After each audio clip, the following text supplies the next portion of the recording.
बिस्मिल्लाहिर्रहमानिर्रहीम। अस्सलाम वालेकुम। होपफुली आप सब फ़ाइन होंगे।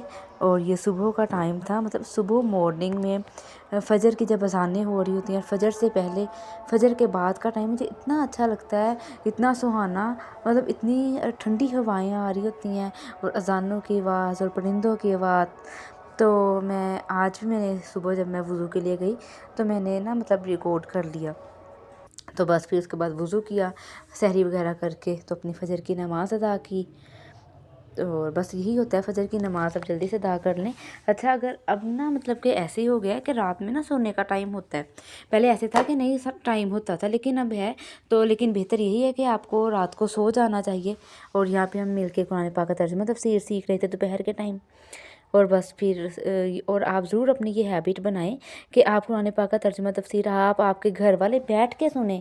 एक एक एक उसमें से रीडिंग कर ले, जो कुरान पाक का तर्जुमा तफ़सीर जो पढ़ा हुआ है ना, तो वो रीडिंग कर ले और बाकी सुन ले। मतलब बहुत मज़ा आता है कुरान की आयत, कुरान का तर्जुमा। और मतलब इतनी ज़्यादा इसमें लज्जत अल्लाह पाक ने रखी है, तो क्यों ना इससे लज्जत से फ़ायदा उठाया जाए।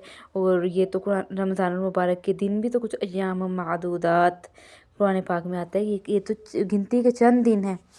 और नेक्स्ट जो भी अगर कोई ऐसी कंडीशन में है जो रोज़ा नहीं रख सकता, कोई बीमार है या मरीज़ है या जिनके कोई बेबी होने वाला है, तो उनको भी अल्लाह ताला ने रोज़े रखना माफ़ किए हैं। तो अगर वो रोज़े नहीं रख रहे लेकिन वो सुबह में उठ के अपने घर वालों के लिए सहरी बना रहे हैं या अफ्तारी में हेल्प कर रहे हैं, तो अल्लाह ताला से वो नियत रखे कि अल्लाह ताला मैं तेरी रज़ा के लिए इनके लिए सहरी और अफ्तारी बना रही हूँ। तो इंशाल्लाह अल्लाह ताला आपको भी पूरा पूरा सवाब देंगे, क्योंकि होता है ना कि अल्लाह ताला आपको आपकी नियतों के मुताबिक अता फरमाते हैं। अपनी नियत को दुरुस्त रखें, कोई भी काम रखें, काम तो करना ही है। मुंह ना चढ़ाएं, मुंह ना बनाएं। अफ्तारी और सहरियाँ जब आप बनाएं तो नियत कर लें, अल्लाह मैं तेरी रज़ा के लिए बना रही हूँ कि मुसलमान बंदे जिन्होंने रोज़े रखे हैं ये खाएंगे और मुझे सवाब मिलेगा।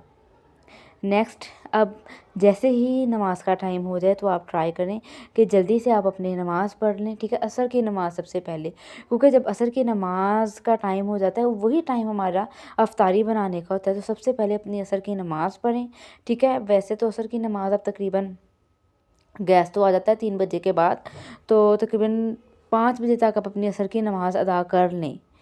तकरीबन पौने 5 या इससे कुछ पहले या बाद अज़ान हो जाती है, तो आप 5 बजे तक ट्राई करें कि आप ज़रूर अपनी नमाज़ पढ़ लें, ताकि आपकी उधर अफ्तारी में ही आप अफ्तारी की तैयारी करते ही आपकी नमाज़ ना गुजर जाए। नेक्स्ट इज़ कि जब आप अपनी अफ्तारी की तैयारी करें उस टाइम हम कुरान पाक या नमाज़ तो नहीं अदा कर सकते ना, हम अपने दूसरी काम में बिज़ी होते हैं और वो भी नेकी का काम है। तो उस टाइम आप ये करें कि आप अपनी ज़ुबान को रतबुल लिसान रखें। आता है ना कि मुसलमान तो वो हैं जो अपनी ज़ुबान को तर रखते हैं अल्लाह ताला के ज़िक्र से। सो अपनी ज़ुबान को तर रखें, अल्लाह ताला का ज़िक्र करते रहें, जितना आपसे हो सके मुमकिन तस्बीहात करें, ज़िक्र करें, अज़कार करें।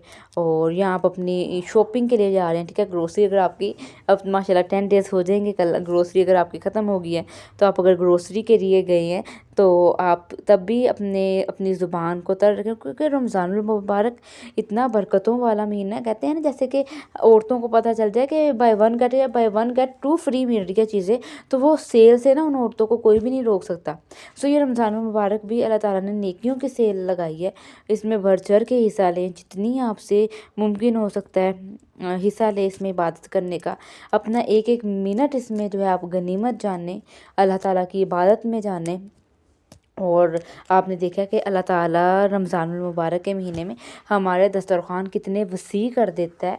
तो आप जब भी कुछ खाएं पिएं, आप देखें हमारे दस्तरख़्वान इतने वसी है, तो उस पर अल्लाह ताला का शुक्र अदा करें कि अल्लाह ताला आपको इतनी ज़्यादा अपनी नेमतें अता कर रहे हैं। और पॉजिटिव रहें, नेगेटिविटी से दूर रहें, ख़ुद को बिज़ी रखें, ठीक है। आपको कोई भी स्ट्रेस और एंजाइटी अगर किसी बात से भी हो रही है, तो इसका बेहतरीन हल यही होता है कि आप ख़ुद को बिज़ी रखें, ठीक है। पॉजिटिव रखें, बिज़ी रखें।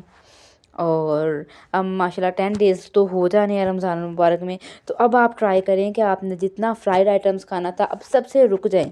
अब सादा घर के खाने पे आ जाएं, रोटी सालन पे बस आ जाएं, फ्राइड चीज़ों को अब रोक दें, ठीक है, क्योंकि हमने बहुत अपने अंदर कोलेस्ट्रॉल कर लिया, फैट कर लिया। अब अपनी डाइट को हेल्दी करें और मेरे चैनल को ज़रूर सब्सक्राइब कर दीजिएगा ताकि आप मेरे साथ कनेक्टेड रहें, डेली मेरा जो व्लॉग आता है आप उसको देख सकें। और दुआ में बहुत सी याद रखिएगा। ओके जी, अल्लाह हाफिज़।